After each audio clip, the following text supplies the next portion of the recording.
ಅಮೆರಿಕದ ಹೆಮ್ಮೆ, ಅಭಿಮಾನ ಮತ್ತು ಅಹಂಕಾರದ ಸಂಕೇತವಾಗಿರುವ ಯುಎಸ್ಎಸ್ ಅಬ್ರಹಾಂ ಲಿಂಕನ್ ವಿಮಾನ ವಾಹನ ನೌಕೆಯ ಮೇಲೆ ಇರಾನ್ ದಾಳಿ ಮಾಡುವ ಮೂಲಕ ಅಮೆರಿಕಕ್ಕೆ ಭಾರೀ ಆಘಾತ ನೀಡಿದೆ. ಈ ನೌಕೆಯ ಮೇಲೆ ಕ್ಷಿಪಣಿ ಮತ್ತು ಡ್ರೋನ್ ದಾಳಿ ನಡೆಸಿರುವುದಾಗಿ ಇರಾನ್ ಬಹಿರಂಗವಾಗಿ ಸಾರಿದೆ. ಈ ದಾಳಿಯಿಂದ ಈ ಭಾರೀ ಗಾತ್ರದ ಹಡಗಿಗೆ ಹಾನಿಯಾಗಿದೆ ಮತ್ತು ಒಮಾನಿನ ಕಡಲ ತೀರದಿಂದ ಈ ನೌಕೆಯು ಹಿಂಜರಿದಿದೆ ಎಂದು ಇರಾನ್ ಹೇಳಿಕೊಂಡಿದೆ. ಆದರೆ ಅಮೆರಿಕ ಈವರೆಗೂ ಮೌನವನ್ನು ಮುರಿದಿಲ್ಲ. ಈ ವಿಮಾನವಾಹಕ ನೌಕೆಗೆ ಆಗಿರುವ ಹಾನಿಯ ಬಗ್ಗೆಯೂ ಅದು ಹೇಳಿಲ್ಲ. ಆದರೆ ಇರಾನಿನ ಆಕ್ರಮಣಕ್ಕೆ ಪ್ರತಿ ಉತ್ತರವನ್ನ ನೀಡಿರುವುದಾಗಿ ಅಮೆರಿಕ ಹೇಳಿಕೊಂಡಿದ್ದು ವಿಷಯಗಳನ್ನು ಮುಚ್ಚಿಟ್ಟಿದೆ. ಈ ಬಗ್ಗೆ ಅಮೆರಿಕದ ಸಿಬಿಎಸ್ ನ್ಯೂಸ್ ವಿಸ್ತೃತ ವರದಿ ಮಾಡಿದೆ. Your brand deserves more attention, more leads, more growth.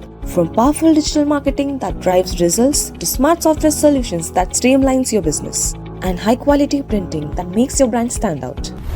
Tundeja Publicity. Oman ಕಡಲ ವ್ಯಾಪ್ತಿಯಲ್ಲಿ ಈ ಅಬ್ರಹಾಂ ಲಿಂಕನ್ ವಿಮಾನ ವಾಹನ ನೌಕೆ ಲಂಗರು ಹಾಕಿತ್ತು.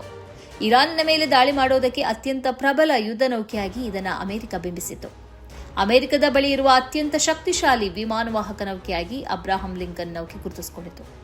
ಈ ನೌಕೆಯು ಇರಾನಿನ ಸಮುದ್ರ ತೀರದಿಂದ 340 ಕಿಲೋಮೀಟರ್ ದೂರದಲ್ಲಿ ಲಂಗರ್ ಹಾಕಿತ್ತು. ಅದರ ಮೇಲೆ ಇರಾನಿನ ನೂತನ ಮಾದರಿಯ ಮಿಸೈಲ್ಗಳು ಮತ್ತು ಡ್ರೋನ್ಗಳು ಅಪ್ಪಳಿಸಿರುವುದಾಗಿಯೂ ವರದಿಯಾಗಿದೆ. ಇರಾನಿನ ದಾಳಿ ಯಶಸ್ವಿಯಾಗಿದೆ. ಅಬ್ರಹಾಂ ಲಿಂಕನ್ ವಿಮಾನ ವಾಹನ ನೌಕೆಯು ಸ್ಥಗಿತಗೊಂಡಿದೆ. ಮಾತ್ರ ಅಲ್ಲ, ಅದನ್ನು ಹಿಂದಕ್ಕೆ ಕರೆಸಿಕೊಳ್ಳಬೇಕಾದಂತಹ ಪರಿಸ್ಥಿತಿ ಅಮೆರಿಕಕ್ಕೆ ಎದುರಾಗಿದೆ. ನಮ್ಮ ಪರಮಾಧಿಕಾರವನ್ನು ರಕ್ಷಿಸುವುದಕ್ಕಾಗಿ ನಾವು ಈ ದಾಳಿ ಮಾಡಿದ್ದೇವೆ ಎಂದು ಇರಾನ್ ಸಮರ್ಥಿಸಿಕೊಂಡಿದೆ. ಮಿಡ್ಲ್ ಈಸ್ಟ್ ಮತ್ತು ಇಂಡೋ ಪೆಸಿಫಿಕ್ ವ್ಯಾಪ್ತಿಯ ಉದ್ದಕ್ಕೂ ಅಮೆರಿಕದ ಸೇನಾ ಚಟುವಟಿಕೆಗಳನ್ನು ಬಲಪಡಿಸುವ ಉದ್ದೇಶದಿಂದ ಅಮೆರಿಕ ಈ ವಿಮಾನ ವಾಹನ ನೌಕೆಯನ್ನು ಸಮುದ್ರದಲ್ಲಿ ಲಂಗರ್ ಹಾಕಿತ್ತು. ಇದು ಅಣ್ವಸ್ತ್ರವನ್ನು ಕೊಂಡೊಯ್ಯಬಲ್ಲ ಪ್ರಬಲ ವಿಮಾನವಾಹಕ ನೌಕೆಯಾಗಿದೆ. ಇದೀಗ ಈ ನೌಕೆಯನ್ನೇ ಇರಾನ್ ಗುರಿಯಾಗಿಸಿಕೊಂಡು ದಾಳಿ ನಡೆಸಿದೆ. ಇದೇ ವೇಳೆ ಬೆಹ್ರೇನ್ನ ಮೇಲೆ ಇರಾನ್ ಮತ್ತೊಮ್ಮೆ ದಾಳಿ ಮಾಡಿದೆ. ಬೆಹ್ರೇನ್ನ ಮಿನಾ ಸಲ್ಮಾನ್ ಎಂಬಲ್ಲಿರುವ ಅಮೆರಿಕದ ನೌಕಾನೆಲೆಗಳ ಮೇಲೆ ಕ್ಷಿಪಣಿ ಮತ್ತು ಡ್ರೋನ್ ದಾಳಿ ನಡೆಸಿದೆ. ಪರ್ಷಿಯನ್ ಗಲ್ಫ್ ಮತ್ತು ಕೆಂಪು ಸಮುದ್ರ ಇತ್ಯಾದಿ ಪ್ರದೇಶಗಳಲ್ಲಿ ಅಮೆರಿಕದ ನೌಕಾಸೇನೆಯ ಚಟುವಟಿಕೆಗಳನ್ನು ನಿಯಂತ್ರಿಸುವ ಅಮೆರಿಕದ 5th ಫ್ಲೀಟ್ ನೌಕೆಯ ಕೇಂದ್ರ ಇದಾಗಿದೆ. ಇದರ ಮೇಲೆ ಇರಾನ್ ಇದೀಗ ದಾಳಿ ನಡೆಸಿದೆ.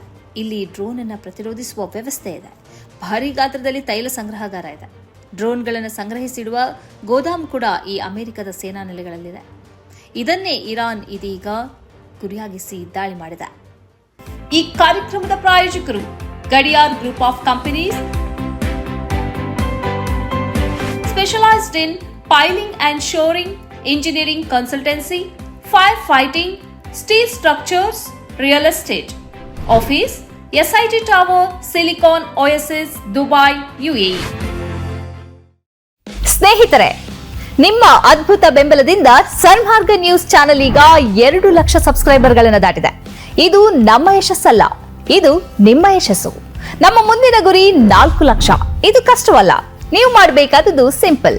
ನೀವು ಸನ್ಮಾರ್ಗ ನ್ಯೂಸ್ ಚಾನೆಲ್ ವಿಡಿಯೋವನ್ನ ನಿಮ್ಮ ಸ್ನೇಹಿತರಿಗೆ, ಕುಟುಂಬದವರೊಂದಿಗೆ ಹಂಚಿಕೊಳ್ಳಿ ಮತ್ತು ಅವರಲ್ಲೂ ಸಬ್ಸ್ಕ್ರೈಬ್ ಮಾಡಲು ಹೇಳಿ. ನೀವು ಶಕ್ತಿಯನ್ನು ಕೊಡಿ, ನಾವು ನಿಖರ ಸುದ್ದಿ ಕೊಡ್ತೇವೆ.